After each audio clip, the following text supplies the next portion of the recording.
Hello, everyone, and welcome back to the Real Clear Values podcast. Today, it's my pleasure to be speaking with Christine Haskell, PhD, who is the Managing Director of Data.Works and a former Microsoft leader in big data and AI. A scholar practitioner who bridges the gap between systems and values, Christine helps leaders move past AI slogans to build repeatable, accountable governance. She's a graduate guest lecturer, the author of 2 books, and a leading voice on intentional stewardship in the digital age. Christine, welcome to the Real Clear Values podcast. Thank you for having me. Christine, it's really interesting to be speaking to you because I'm particularly interested in your work in relation to a concept called values drift. And I came across a paper that you wrote on values drift, which is entitled Leadership in the Accountability Era: Resisting Values Drift Through Deliberate System Design. So let's talk first about this concept, this problem, if you like, of values drift. What is values drift?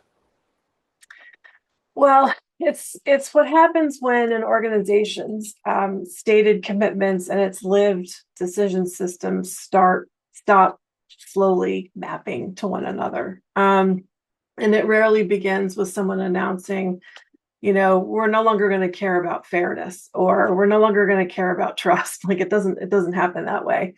More often it begins with a reasonable shortcut or a measure or a metric or an automated decision or a growth target, something like that seems defensible by itself, or decision in isolation. But over time, these small decisions create a system that protects something different from what the organization says that it values. So that's why I argue that values-based leadership can no longer rely on personal virtue or kind of a cult of personality in high velocity AI mediated environments. Reflection has to be designed into the system. Yeah. I think that's really important. Like you say, with technology involved as well, I imagine it's really difficult with automation. If it isn't in the system, is that a particular risk in relation to the automotive environment in which we now operate? Mm-hmm. Yeah. Yeah, I think you have to force yourself to slow down. Like you actually have to build that into the system. It Hmm. used to be part of methodologies, right? It was Hmm. built into a methodology like waterfall or agile or other sprints that were kind of manual cycles that we would go through. Those had reflective components as part of the methodology. But I think now that we're more hard coded into systems, we have to build these things into the system itself. Hmm. Yeah. So, in terms of values drift, then, why should anybody care about that? Why should anybody pay particular attention to that? What are the costs, the risks, Well, etc., yeah, I think associated with it? you just sort of answered your own question. I think you can only get anyone to care because there is a cost, Hmm. right? The cost of values drift is that it can look invisible until it suddenly becomes measurable. Starbucks makes a really useful example because it happened so recently. They've had prior um, examples of skinning their knees with different social media campaigns, like the Race Together in 2015 was mocked because customers largely kept buying their coffee, and the open carry controversy in 2013 was pretty polarizing, but it didn't collapse the business model. But the campaign, the Tank Day in South Korea, was different altogether because it crossed a moral and historical boundary. The campaign that may have looked internally like a Tumblr promotion landed externally as the commercialization of a democratic trauma. And to their most loyal international audience. And that's when values drift becomes financially visible. The loyalty app becomes the protest tool, and the prepaid balances become the governance issue, and the government vouchers disappear almost overnight. The customers don't just criticize the brand. and at least in the race together and the open gun controversy stuff, they had the boycott. Like the Democrats and Republicans kind of cancel each other out. But in the tank day one, there wasn't another virtuous alternative to kind of go to and to balance the system out. They just boycotted them altogether. And so those customers didn't just criticize the brand; they withdrew trust from the system, and the brand itself. And there were real financial repercussions for that. Yeah, yeah. So, like you say, it's reputational risk and the costs associated with reputational damage, isn't it? That's largely what we're dealing with from the business point of view. Is that fair to say? Yeah, I mean, but look at the behaviors within the company. I always go back to behavioral specificity. Behavioral specificity is the actions that you can catch on camera if you turn the volumes down, right? The lack of historical awareness didn't surface. The review processes didn't interrupt the campaign. They used AI assisted brainstorming without sufficient human cultural judgment. There were several managers, I think in different articles, it was like 6 or 7 managers approved this campaign without opening the attachment.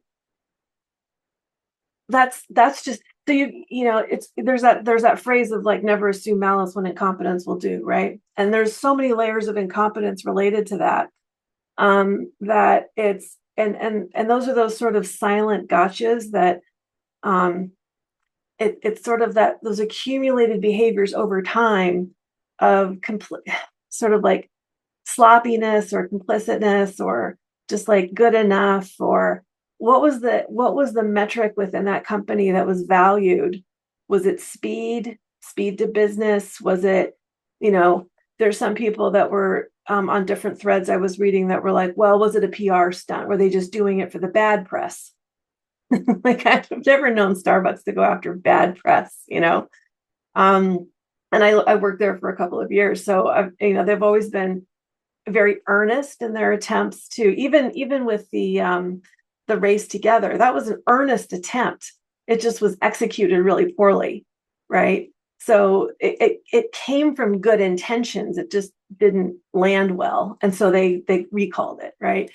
Um, and so the same is probably true with this. Like somebody probably innocently came forward with some idea. I can't imagine. I just knowing my history, I can't imagine. I can't imagine.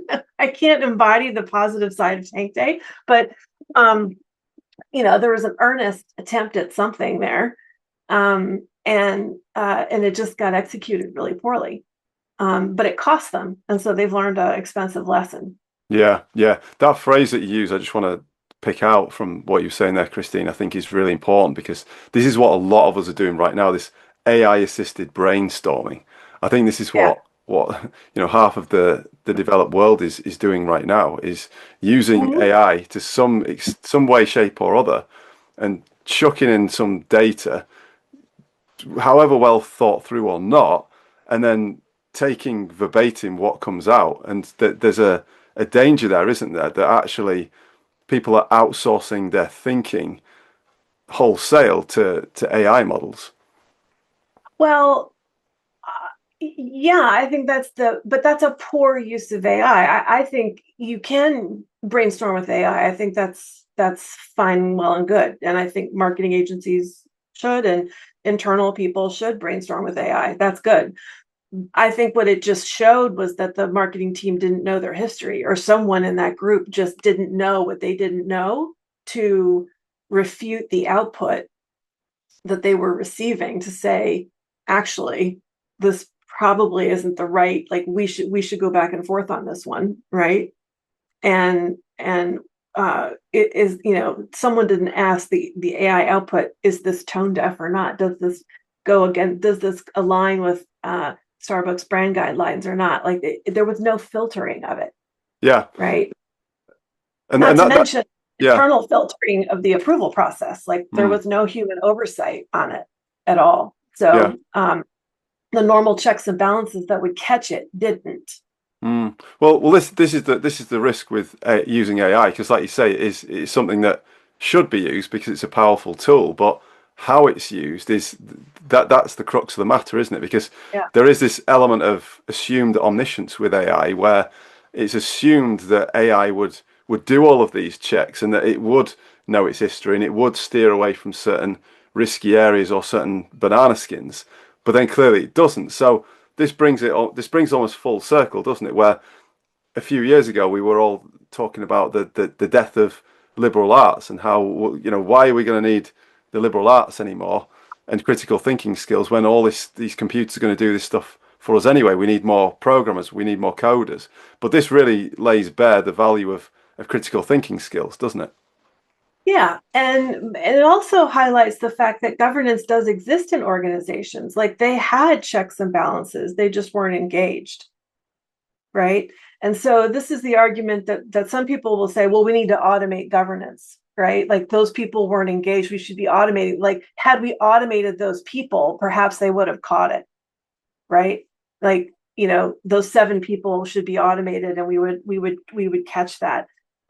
Maybe yes and no, because then if the AI is providing bad results and all those 7 layers aren't sensitized to the correct filters, it goes through all 7 layers unchecked, Yeah, right? Because there's no human oversight through the entire process yeah, yeah, yeah. until who sees it. And then if the 8th person is the human oversight and is a person who doesn't know, hasn't read their history, because now we know that they're not reading history books in school and they've only read a packet and a couple of handouts and then like, Mm, so if they don't know it, what they don't know at the end of that chain, and there's one person responsible, they're not going to know. mm, And who do you blame? Then you've got this problem all over again, which is what we started with when we formed governance councils in the beginning. mm. Yeah, yeah, yeah. Okay, interesting. So it's a difficult one, isn't it? Because it's one of those that does require, at some level, it requires human engagement and human discernment. I think discernment is the word, isn't it, that we Well, I might think apply. that makes it easy. It's not difficult. I think that's what the easy part of it is we actually just need to be engaged in the process. Mm, That's the easy answer. That's the hard work, hmm. right? And that's the broccoli no one wants to eat, right? I mean, that's what Mm, makes governance like the work no one wants to do. I always enjoyed, like, this is what I always enjoyed, the work that I always enjoyed, because it's like this is the work that makes the world safer, right? It takes a certain kind mm, of personality type to want to do that work. Um, mm, that work well. I'll put that in a different bucket. The engaged governance group versus mm. the compliance group, right? There's compliance groups that are just doing check Yeah. boxes and forms, and that's a different kind of governance work. And there's a place for it, and that's a different type of org, and maybe that's more of a law and finance type of a structure. I don't know, but when you're in a fluid organization, I'll say a Starbucks or a business unit that requires the gray spaces, Mm, the sort of flexible, fluid, like true judgment, like is this right or wrong? Should we or should we not be doing this? mm, Should a 13-year-old have their own account? Should there be parental approval or oversight for this? That leeway area. mm, There needs to be debate and discussion. And should we have a business incentive driving this 100% or not? There needs to be a consensus around. Those are ethical, moral debates that need to happen, mm, where more than one person needs to be involved, and they need to be thoughtful discussions. And those are really, they're intellectually interesting, and they require a multidisciplinary conversation of SMEs. mm, And those are sort of like the UN of business. And I always found those really stimulating and interesting, mm, because everyone comes with an agenda and they're all valid, and you got to find a way to kind of meet in the middle.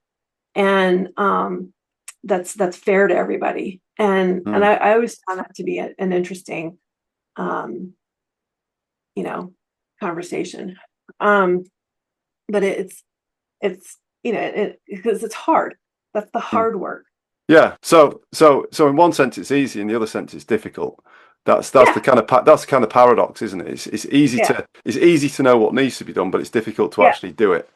Do Yeah, it exactly. yeah, yeah, Yeah, yeah, yeah, yeah. And like you say, I like that distinction you make as well between compliance and engaged governance. The idea of you can go through, can't you, an audit committee or something can go through and tick all the boxes. And, oh yeah, we well done. We've passed with flying colours. We've got everything in order. But then making these because they are value judgments. Let's be honest.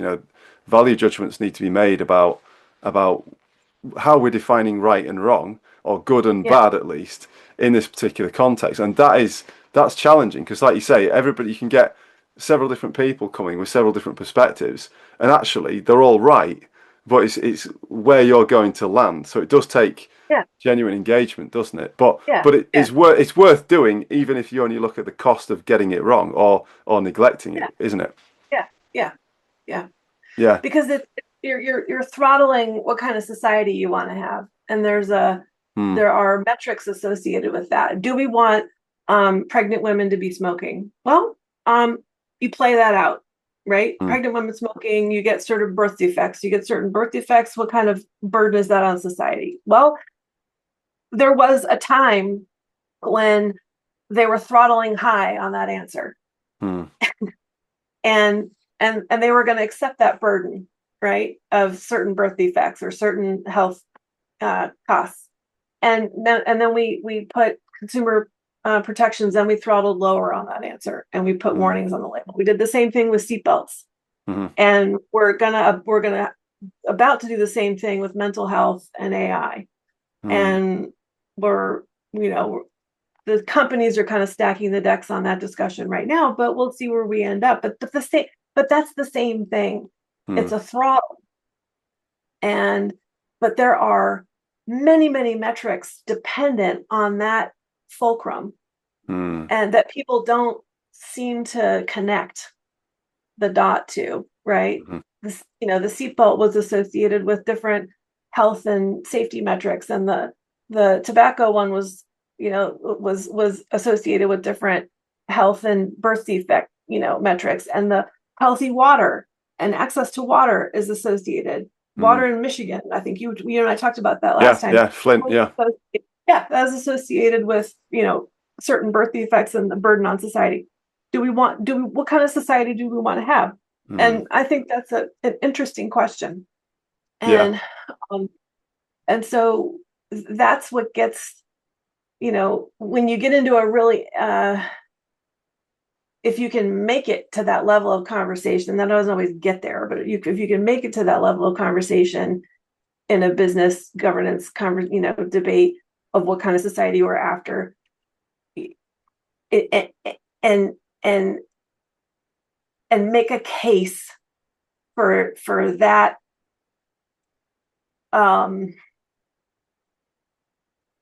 to be oppositional to the business incentive, right? Because the business incentive usually always wins. We're there to support shareholders, Mm. right? Yes, and Yeah. Yeah. we're That's also the there not to break democracy. yeah. Well, so that comes back to an interesting point that you make about the value of values in the paper that I Yeah, mentioned at the top of the call, where you yeah. write about them being stabilizing forces and adaptive cues. So how can values then be part of that, and as well as shareholder value? How can they really play out as stabilizing forces and adaptive cues in practice? Yeah, they have two functions. I think in stable times, they can act as anchors, and they can provide continuity and coherence and a sense of this is how we do things here. Um, and I think Starbucks is a great example for that as well. This is how we do things here. We're a sustainable company. We're a we're a virtuous company. Amazon's another good example. Amazon lives and dies by its values, right, wrong, or indifferent. Bias to customer action, or bias to action, maniacal focus on the customer, that kind of thing. Um, and in uncertain times, values also have to act as adaptive cues, and they should alert the leaders when something has changed enough that ordinary routines are no longer adequate. Amazon's another good example there. When their attrition was so high, they had a leaky bucket problem that people were leaving the company in such at such a rate that they were wondering how they were going to maintain their values. And day one productivity or day one efficiency became their mantra of like, how are we going to instill these values in a way where people can embody them and be productive on day one. And in classic tech fashion, it was like pop quizzes, and you must memorize them, and you must be available to recite them at any point. It's very stressful, and especially when they kept adding values to the list. Like it started with 5, and that's normally how many you're supposed to have, and then they have something like 15, and people are like, fuck off, like can't remember. And the company's really ruled by like 3, and it's the 3 most convenient, right? Bias to action, maniacal customer, thing, and like data driven or something like that.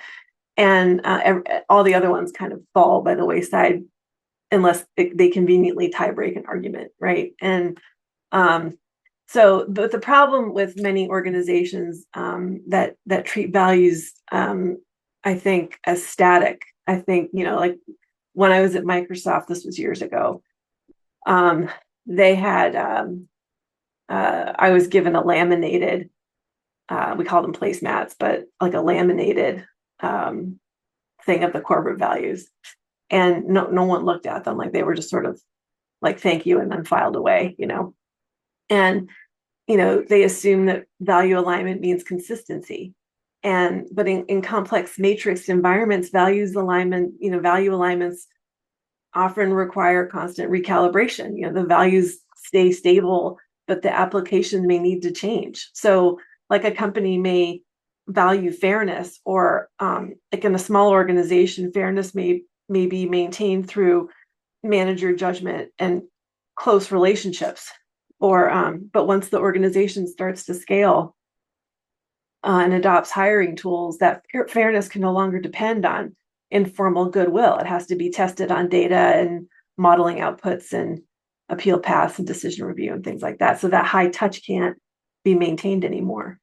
And so it looks different. You know what I mean? Yeah, yeah, absolutely. And like you say, it's kind of it's a movable feast in many senses, because the application is going to change over time because there are different contexts, different eras, different challenges. So it's nice that you've got your internal culture, your internal structure, and what you care about, but what happens elsewhere in the world is changing, and that often overused acronym VUCA, the VUCA world that we live in, Yeah. It's constantly changing. So it's then, how do we apply these values to this VUCA world that we now live in?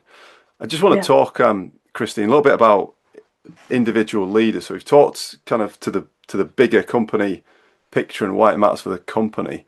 Why should individual leaders care about values drift, and what's the risk that they face personally, besides the more extended company risks?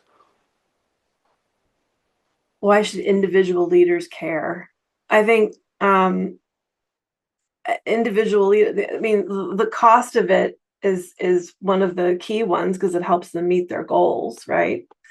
And values leadership today requires more than sincerity. I think it requires a fluency in systems.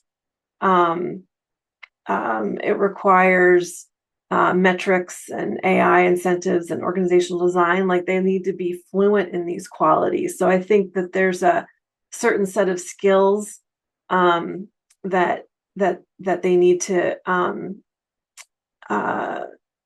be thinking about, that's beyond the cult of personality, like we were talking about before. They need to understand how values get translated and distorted or erased as decisions move through tools and processes. And so that matters. And so I think that the test of values-based leadership is not what leaders say when conditions are calm, it's what their systems protect when conditions become fast or complex or inconvenient. And that's going to be the mode of operations going forward more and more and more as the speed of business picks up. Yeah, yeah, yeah, definitely. It's interesting in your paper, Christine, you write about there's three different archetypes that you pick out from your research: defaulters, correctors, Yeah. and balancers. Tell us a little bit more about them and how they relate to values drift. Well, they need to be framed carefully because they're not personality types or like Myers-Briggs identities. They're patterns of response. The defaulters preserve stability by relying on familiar routines. So in stable environments, that can be really useful. So organizations that need continuity, but under pressure or change, defaulting becomes risky because the old routine may no longer fit the new ethical content. So, for example, a leader continues to use the same promotion criteria after the organization has moved to a hybrid work situation and not realizing that those criteria now reward visibility over contribution, right? So it's not that they're necessarily careless. Often they're just over trusting yesterday's logic. Correctors are pivotal figures. They notice that something feels off, and they may try to intervene, but that intervention isn't guaranteed always. They often encounter resistance because drift has already started to normalize. And correctors are important because they show that awareness isn't enough. So you need authority and language and evidence. They need sponsorship and they need support in order to act. So an example would be like a COO needs notices that an automated hiring screen is excluding certain candidate profiles, and the organization may be proud of its efficiency gains. So interrupting the system feels costly, and they're reluctant to put a pause on it. So the corrector has to challenge not just the tool then, but the story of success around the tool. So correctors stand at the threshold between noticing something and changing it, and they need support and sponsorship to do that. And so they're sort of at the crux of change management. And balancers build reflection into ordinary decision cycles before a crisis hits. So they don't wait for a scandal or mutiny or customer harm or regulation. They create checkpoints and pauses and reviews and structured questions, and they make values visible. They're sort of that values-driven leader, right? So before launching an AI customer analytics system, a balancer would ask something like, what are we optimizing for? Or what could be misclassified? Or what data should not be used? They're sort of preventative thinkers. What would count as harm? They don't rely on heroic correction. They're not ones that like speed and ask for permission, ask for what's the word? Forgiveness. Yeah, forgiveness later. They design systems that make correction less heroic. So they may appear a little slower, but they course correct as they go along. Interesting. So you've mentioned reflection a few times, Christine, and there's also a distinction you make in the paper between proactive and reactive responses to values drift. Yeah. So tell us a little bit more about the value, the necessity of reflection, and how this relates to being proactive and reactive in addressing the problem. Because like you say, in these different archetypes, and I like how you put it as well, like you're not talking about these archetypes as being rigid Yeah, personality types, like a Myers-Briggs yeah, sort of thing. You're talking about yeah, these are different patterns of behavior that can be adopted by the same actor at different times. Is that correct? yeah, yeah. Yeah. Like in some situations, we may be defaulters, and in other situations, we may be correctors. Like Mm. we're fluid, right? Yeah. Depends on the kind of pressure. It depends on the sort of environment. So, if we're a balancer in a certain situation, we're being proactive. We're building small reflective checks into ordinary decisions so that the Hmm. organization is less likely to drift without noticing. Mm. Correctors are largely reactive, but still essential. Um, they intervene when something has already started to misalign. Um, and the real lesson is that the organization needs both, right?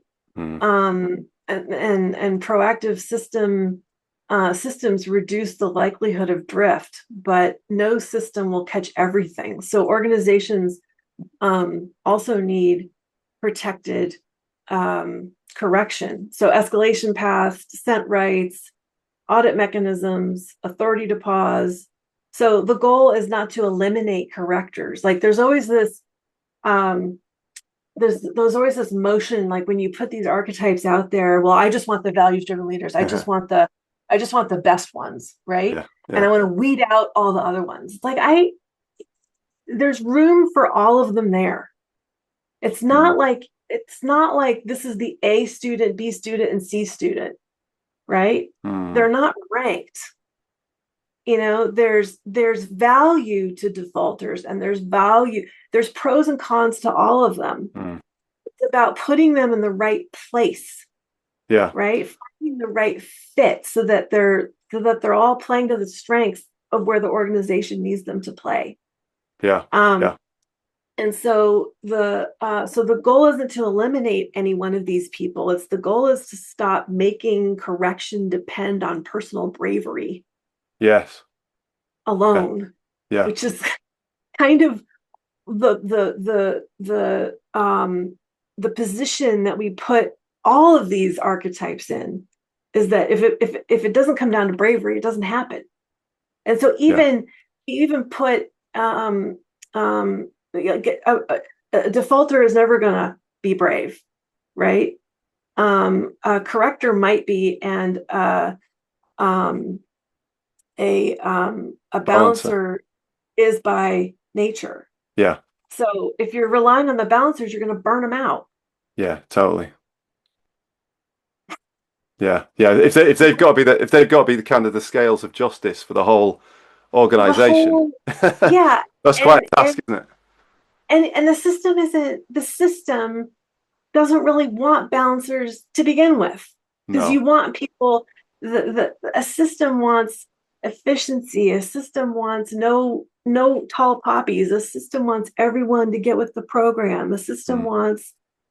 A system doesn't want static, Mm. right? To some degree, correctors and balancers introduce some static because they're saying, hey, why does it work this way? Hey, can we do it this way? Hey, what about this? What about this? And those are all good questions, and they're all needed.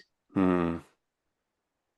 Yeah, yeah. So what we're really talking about here then is fitness for purpose, aren't we? We're not saying Yeah. like you say there's not like a ranking from A to C, A, B, C between these three and saying this is good, this is okay, but not as good, and this is No, I'm bad. saying We're that saying the system has to be redesigned. yeah, The system itself doesn't allow for these questions. The system mm, itself doesn't allow. I'll give you an example. So even when we were doing waterfall or agile, or maybe not so much agile kind of forced, because of the smaller and smaller design cycles, agile sort of allowed for some more questions. But I don't know if you're familiar with waterfall, the sort of 24-month, 18-month design cycle. You know what that was I, like? I'm not.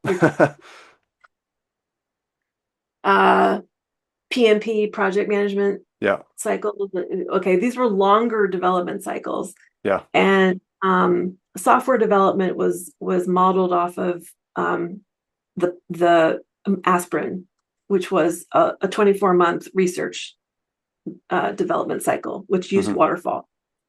And because it was so long, it had this sort of discovery and development, build and test, and Mm. all these different phases. Engineers didn't just wanted to implement and build and implement. They didn't want to deal with so much talk and Right. people. So they kind of lopped off discovery and they lopped off postmortem, and they just wanted to deal with building and implement. Mm. And so they would just build stuff Yeah. and then toss it over to marketing and be like, sell this. Yeah. Kind of a And move good fast and luck. break things sort of approach, is it? Before Facebook discovered that phrase and made Yeah. it Yeah. popular. Yeah. They Right. coined the phrase, but it existed long before then, didn't it? Yeah. Well, they Yeah. didn't coin it. They just socialized it. But yeah. Sure. And so and then we started making, because that was the shrink wrap era. Um and that was sort of the purpose. That was sort of the what was the data driven era, right? And Hmm. then we go into the purpose era where we're bringing more sustainability and values driven language into but we're getting faster dev cycles, and the cloud starts to make an appearance, Mm. and we get faster dev cycles, and the cycles are getting smaller and smaller, and it build and implement and discovery gets smaller, and postmortem gets smaller, and so we the people part gets also smaller, so it's more Mm. tolerable for the tech team to kind of be able to take some small requirements and deal with some small feedback windows. Hmm. Um, and so that I forgot. I took myself on a little journey there, but the how did we get on this topic? Yeah. So we were talking. Happens to me sometimes in my grad school lectures.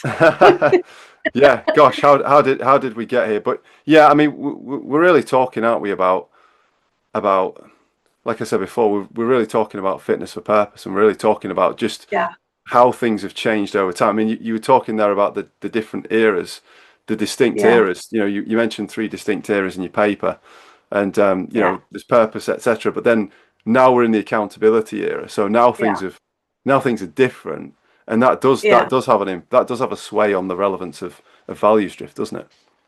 Yeah, yeah. Well, I'll just take us home. Then the accountability era is sort of the shift of saying that values um, to to living them as by being evidenced, that you Yeah. have to have evidence them.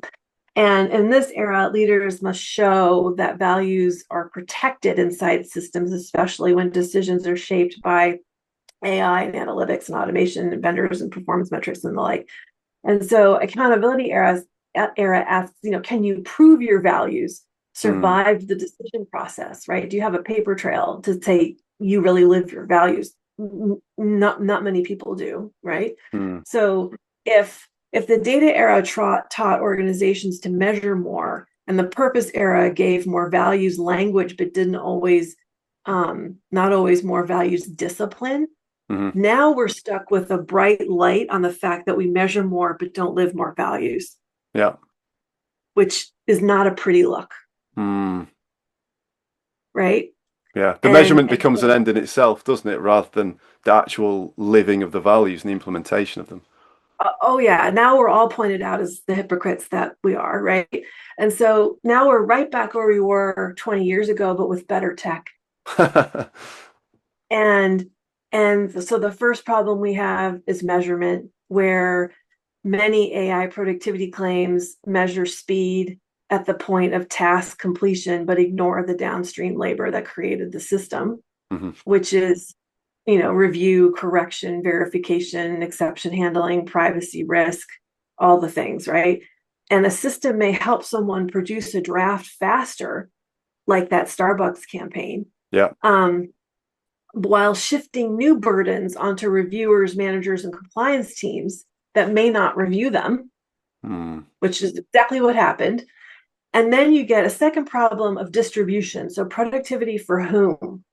So, that campaign team was more productive in theory, right? And then, so the tool may make an organization appear more efficient while intensifying maybe surveillance or de-skilling workers or transferring accountability downward. So that's not productivity in a meaningful sense. It's sort of burden shifting. Yeah. right? And now you've got the third problem, which is managerial imagination. So you've got organizations will adopt AI to accelerate existing workflows, like the brainstorming or campaign creation, Hmm. rather than asking whether the workflow itself was worth preserving. If the underlying process is unclear, unjust, or poorly governed, does AI really fix it? Or did it just scale up a problem?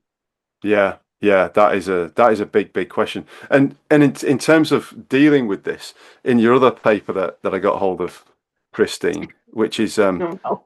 the yeah, the guest editor. This is interesting because it talks about the architecture of accountability, algorithmic autonomy, and the discipline of stewardship. Yeah. So let's talk about stewardship then.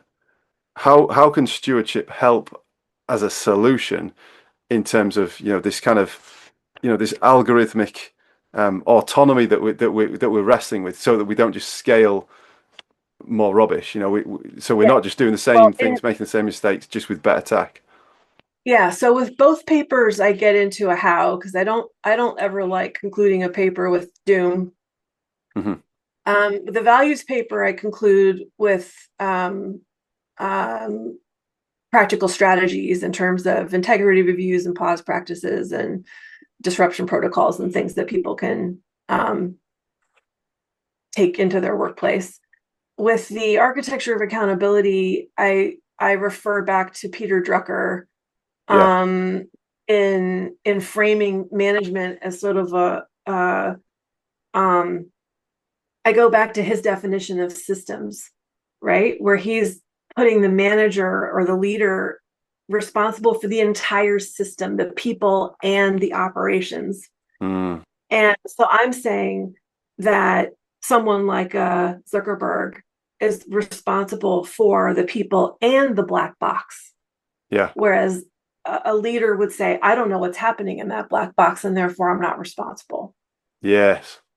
And that whole article about an architecture of accountability is saying you are responsible. Yeah. And you're the leader of a governance group.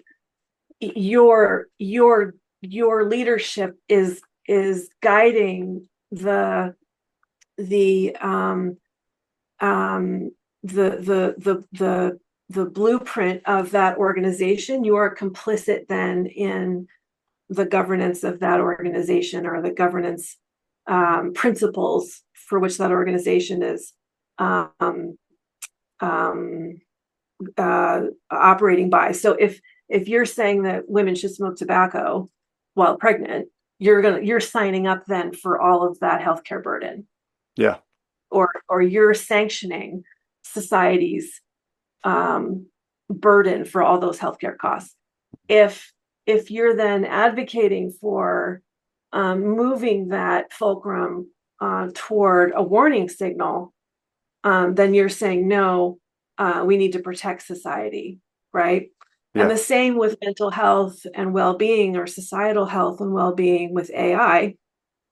If you're saying we need to consider guardrails for AI in some measure, that the user needs to be more protected than a simple opt-in, Mm. because of how the app and service is designed for addiction. Mm. Then you're doing this with the lever, right? And you're moving it towards safety, or towards Mm. that's the lever. And I'm saying that the leaders are complicit in the movement of that lever, right, wrong, or indifferent. Yeah. Yeah. There's just And, and when I work with leaders, I'm very blunt about that, because yeah. it is that blunt. Yeah. Yeah. And I make no judgment about it. Like but that is the truth of what they're doing. Yeah. And they need to understand that responsibility, um, because data is becoming so political. Yeah, and it is a question of stewardship, isn't it? I love what you put in the Yeah, guest editorial. You write about three stewardship postures that you derived from Drucker's functionalist ethics. There's the mirror test that you talk about, the feedback analysis, and then the third one, pioneering the future, as you put it. And there's this quote that I really liked, which says, "Leaders cannot be passengers in machines they built but refuse to drive." I think Yeah. that's a very apt way of putting it. If you create something, whether it's Frankenstein's monster or the thing that's going to cure cancer, whatever it is, you're responsible for that thing. And that's what we're talking about, aren't we? We're talking about Yeah. this thing that you've created needs to be driven with intention. Therefore, it requires stewardship, which is you taking responsibility to care for that thing and its effects. Yeah. So, And so you know this what is they what we. do with Frankenstein didn't throw himself over the cliff. Yeah, well, that's it. So that's really what we're talking about, taking responsibility for the thing that you've created, and not just putting your hands up in the air and saying, "Oh, you know what? It's a black box. We haven't figured it out yet." That's not good enough. That's basically what you're Yeah. saying, isn't it? Yeah. Yeah. But good luck. And I mean, this is the most sophisticated technology that's ever been unleashed Hmm. without any guardrails or training to all ages Hmm. worldwide. Hmm. I mean, think about that. Yeah. That's the most, I mean, it's like a war weapon wrapped in a productivity wrapper. Yes. Yes. It could be so many different things, couldn't it? It's again, and this is why values is absolutely the heart of it, isn't it? Because anything can be positive or negative. You know, water is necessary for life, but water can also kill people in certain contexts. So it really is about. I think this conversation is useful because we've identified the need for having stewardship over Yeah. the technologies, but also having stewardship over the values as well, because we have to determine fitness for purpose. We have to determine fitness for purpose in terms of the governance structures, the technologies, even in terms of the leadership archetypes that have been applied. Is it defaulters? Is it correctors? Is it balancers? And there has to be that sort of oversight to say which sort of people, which sort of leaders do we need in situ who are going to deal with the situation as it is, and who's going to help us to ensure that we maintain values alignment. I'm just going to shift slightly now, Christine, just back to the individual leaders, because it is interesting in the papers. As much as you mentioned that we don't want to rely on individual hero leaders here to Yeah. ensure values alignment and protect against drift. We don't want to do that. But you do write about a few things in relation to individual leaders. And again, this point about reflection and needing to reflect. And one thing that you Yeah. that you mentioned that I think is really interesting is formative experiences. So leaders' formative experiences as anchors for reflection. So tell us Yeah. a little bit about that. How do leaders' individual formative experiences play into that and affect their propensity or the nature of their reflection? Um, it well, I don't want to have it become too personal. One of the things that emerged in the research is that leaders often draw on formative experiences when facing ambiguity under pressure, Hmm. and maybe early experiences with mentors or family values, injustice, exclusion, responsibility, failure, um, or being trusted before they felt ready, those sorts of things. Hmm. And those experiences become internal reference points. But the important idea is that formative experience cannot remain private intuition. Mature leadership translates those inner anchors into practices that others can use. Otherwise, values alignment depends too much on whoever happens to be in the room, and it becomes Yeah. this sort of wiggly thing, right? Um, the concrete thing that I took away was that was the anchoring concept, and that's why I was like it becomes this sort of anchoring and stabilizing idea. The formative experience may shape someone's compass, Yeah. but governance turns the compass into a shared navigation system. Yes, and like you say, that then needs to be explicit, doesn't it? So it might be Yeah, well and good that these formative experiences exist in the soul, if you like, of the individual, yeah, but then they need to see the light of day, and they need to yeah, be yeah, formalized into systems, and people then can agree or disagree and decide together what is the pathway forward. right. Right. And Yeah, I'm not talking about someone's sob story that becomes kind of trauma porn. I'm talking about some kind of, you know what I yeah, mean? Like when yeah, yeah, people bring sob stuff. It was more of a just a galvanizing moment that became someone's North Star, that became a sort of prism that they lived their life by, that became an internal reference point, and it was just something that you sort of look back on through constantly through your life, um, and um, and it influenced these different archetypes in different ways, um, and um, and then translated from that formative experience to that, um, um, kind of, and then moving from governance to um, the compass into the shared navigation system. I think is the best way to yeah. explain it. Yeah, so it becomes reified in practice. It's not this abstract concept. It becomes Yeah. codified then into the Yes. the workings of the organization. So it's not just some abstraction that's floating around by someone's gut feel as to what they think is right or wrong. It's No. formalized and it can be adapted and adopted across the piece. That's good. And just Yeah. just sticking with individual leaders and virtues, there are three virtues that you pick out in one of the papers to Yeah. sustain values alignment under pressure: humility, Hmm. gratitude, and moral courage. So tell us a little bit about how they play into all of this, especially in relation to the systems approach that we've been talking about. Yeah. And I really try to avoid sentimentality when I talk about these things. Mm, They're really about uh decision quality. So humility is about what allows leaders to question their assumptions. So especially when the system is telling them that they're succeeding. So it's the virtue that says, the metric may be right, but our interpretation may still be off a little bit. yeah. That's humility, right? Gratitude sounds grounds the leaders in interdependence, right? It reminds them that organizations are sustained by people, communities, histories, and forms of labor that may not appear on the dashboard. We're now Mhm. hearing a lot about invisible labor, Yeah. right?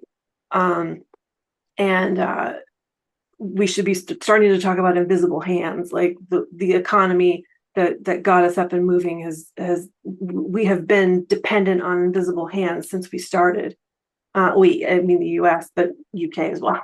Mm, Probably most advanced nations have been dependent on invisible labor. mhm, Moral courage, right? Moral courage is the capacity to act when reflection reveals misalignment. We've been talking a lot about that. So without courage, reflection becomes just mere observation. And so mhm, you see the drift, but you don't interrupt it. mhm. We have a lot of bystanders. And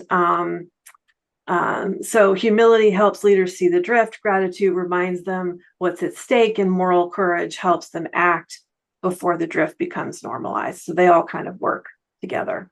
Yeah, yeah. This is really interesting because it just shows how, as much as we can and we need to systematize things to ensure values alignment, so much of it still depends on these individual like personal virtues, and Yeah, it's still important to have virtuous leaders. So all of this stuff isn't, going back to your point before, we can't just outsource all of this stuff to AI because at some point there is human involvement, human oversight and there needs yeah, to be, and these virtues need to be applied, embodied in practice, as well as yeah, all of the systemic inputs as yeah, well. So it's a fascinating it's a dance, isn't it, between the yeah, human and the technology, and I think it does require, like you said before, it requires a lot of reflection.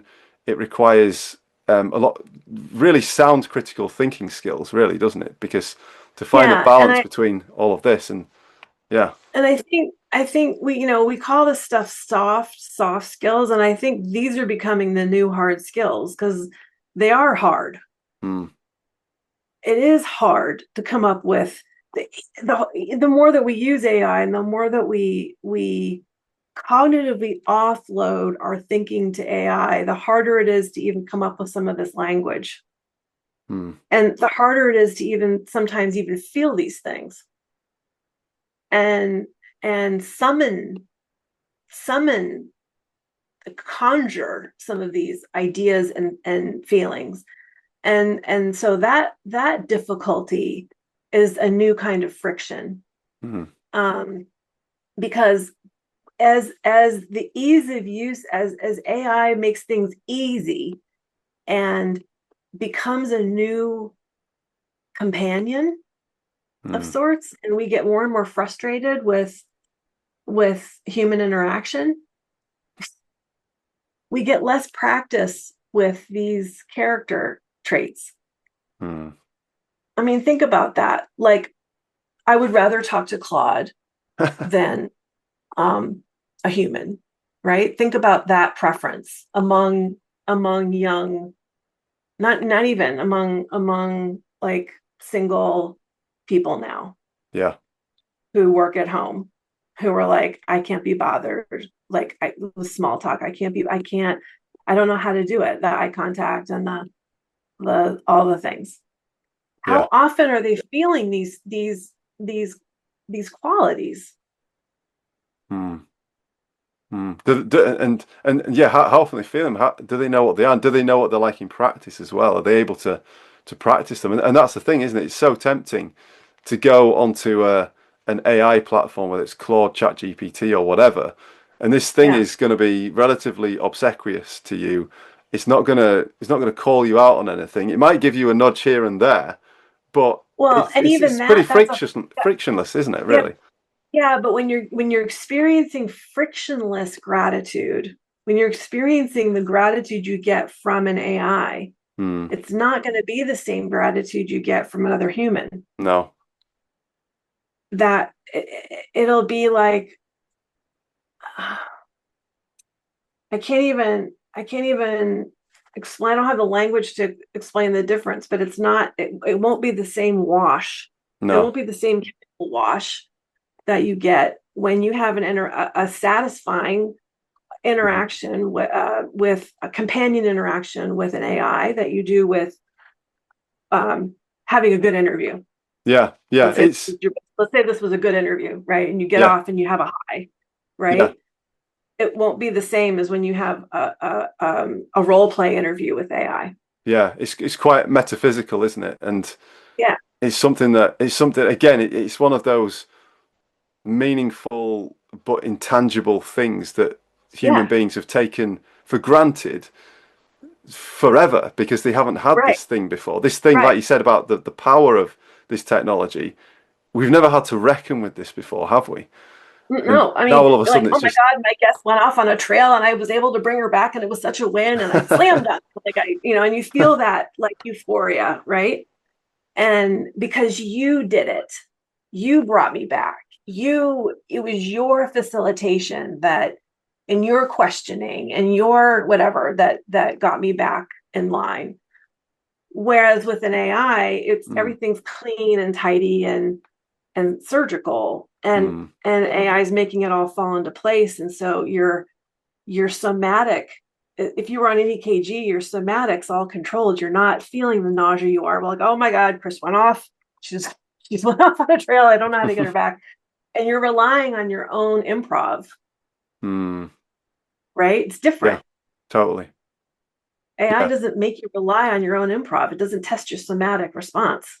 No, no, it really doesn't, and it's interesting looking at this. I mean, I use AI quite a bit for stuff. I think it's really useful for design. I Um, don't know how that happened. I don't know either. It was just an impromptu love bombing on the screen for those who just to explain for those who are listening on audio. We just had a load of love hearts come onto the screen. So yeah, Yeah. we do love AI. Maybe it was something in Zoom which is AI related where it just gave I don't know. Maybe it's my hands. I don't know. gave itself some love. I don't know, but we do love AI in one respect, but in the other respect, it does require a lot of care. I mean, I like to use it for design because I'm one of these people who I'm not a designer, but I'm artistic, so I know what I want something to look like. So I can say, hey, this is sort of like a design criteria for a new website.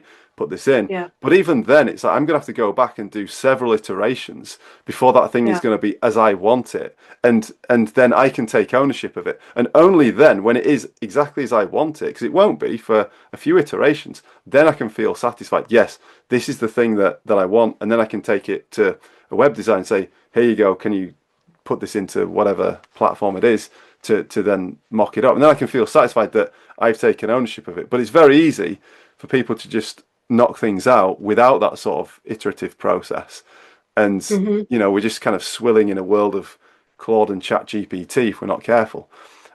So yeah, this has been a really interesting conversation, Chris. Let's look at wrapping it up with some practical strategies for sustaining values alignment. What would you give us as some top tips for sustaining values alignment? Yeah, I think that first I would identify your highest risk decisions like hiring, promotion, AI adoption, whatever it is. And um, value drift often hides in those repeatable decisions, right? And then second, I would add a values checkpoint before those decisions become operational and ask, what value does this decision advance? What value might it compromise? And who would know if harm is occurring, right? And then third, I would create authority to interrupt. What, like, is it not enough to invite people, or I would say, like, it is not enough to invite people to raise concerns, right? Organizations have to define what happens when concerns are raised. So who reviews them? And who can pause the process, and what evidence matters, and what repair is available. So, like, a value that no one has authority to protect is not a governance commitment. So those are the things I would look at. Yeah, I love that distinction. Yeah, yeah. A value that no one has authority to protect is not a governance commitment. I think that's a really powerful phrase, and it's kind of like calling organizations out on their BS, isn't it? For those that have the values plastered on the boardroom wall or plastered all over the website, it's almost saying, well, how do you ensure that these things are actually lived values, that they're actually part of how things happen around here? Fantastic. Mm-hmm. Christine, is there anything just in closing that you'd like to give a shout out, anything that you're working on that you'd like to give people a heads up about? Uh, I'm currently working on a book with a group of very talented authors on gender, power, and emerging technology with Emerald Publications, and that's coming out in January. But we're going to be talking about it up until then. I have a couple papers coming out. I don't know when, but they're in approval. And but the gender tech and the gender power and emerging tech book is the current project right now. Fantastic. So hopefully I'll be back to talk about that. Yeah, no, it sounds fascinating. You can only imagine the dynamics there when you bring gender into it. I think about Emily Chang's book Brotopia, which is quite an interesting read. Mm, Yeah, about the culture in Silicon Valley and the implications of that. So yeah, yeah, it's very relevant, very pertinent. And when you yeah. throw AI That'll into the be, mix, yeah, it'll be a very practical field guide on non-governance practices. So we're really excited. brilliant. Well, Christine Haskell, thank you so much for your time on the Real Clear Values podcast. Thank you.